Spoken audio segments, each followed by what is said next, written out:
সকলেই আমার প্রীতি ও শুভেচ্ছা নেবেন। আশা করি ভালো আছেন। দেখেন,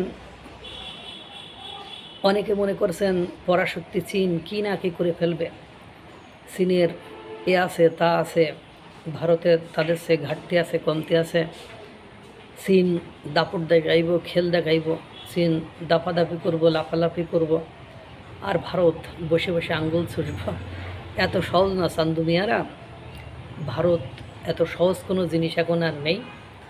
তারা উত্তেজিত হয় না, তারা কথায় কথায় এরে মারবো, ওরে ধরবো, এরে কাটবো, এরে আক্রমণ করব, এসব কিছু বলে না। যখন কেউ তেড়ামি করে নীরবে তারা তাদের প্রস্তুতি নিতে থাকে। তারই ধারাবাহিকতায় চীনকে নজরে রাখতে ভারতের বড় পদক্ষেপ। ভারত মহাসাগরে আসছে মার্কিন MQ-9B সুপার ড্রোন। ভারত মহাসাগরে নজরদারি আরও শক্তিশালী করেছে ভারত।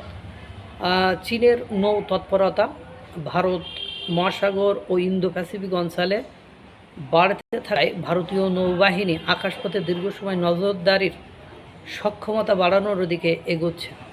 এর অংশ হিসাবে ভারতীয় নৌবাহিনী দুটি মার্কিন MQ-9B সি গার্ডিয়ান ড্রোন 30 মাসের জন্য ইজারা নিচ্ছে। এই ড্রোনগুলো দীর্ঘ সময় আকাশে থেকে সমুদ্রের বিশাল এলাকায় জাহাজ ও নৌ চলাচল পর্যবেক্ষণ করতে পারে। MQ-9B এর সবচেয়ে বড় শক্তি হলো এর দীর্ঘ সময় আকাশে থাকার সক্ষমতা ও উন্নত সেন্সর। ফলে ভারতীয় নৌবাহিনী শুধু মাঝে মাঝে টহল না দিয়ে গুরুত্বপূর্ণ সমুদ্রপথে আরও ধারাবাহিক নজরদারি চালাতে পারবে। আর এর পেছনে চীনের বাড়তে থাকা ভারত মহাসাগরের উপস্থিতিও গুরুত্বপূর্ণ। চীনা যুদ্ধজাহাজ, গবেষণা জাহাজ ও অন্যান্য সামুদ্রিক কার্যক্রমের উপর নজর রাখতে ভারতকে বিশাল সমুদ্র এলাকায় নিয়মিত তথ্য সংগ্রহ করতে হচ্ছে। তবে এই দুই ড্রোনই ভারতের শেষ পদক্ষেপ নয়। এগুলো একটি বড় MQ-9B অধিগ্রহণ পরিকল্পনার আগে তাৎক্ষণিক সক্ষমতা বাড়ানোর পদক্ষেপ হিসেবে দেখা হচ্ছে। অর্থাৎ ভারত এখন এমন একটি নজরদারি ব্যবস্থা তৈরি করতে চাইছে যেখানে যুদ্ধজাহাজ, সাবমেরিন, সামুদ্রিক টহল বিমান ও ড্রোন একসঙ্গে তথ্য ভাগ করে কাজ করবে।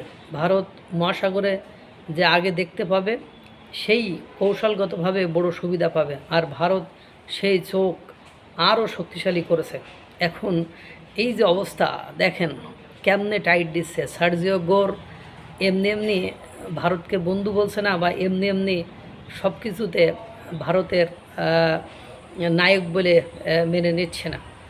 মহান সৃষ্টিকর্তা সকলকে ভালো রাখুক, সুস্থ রাখুক।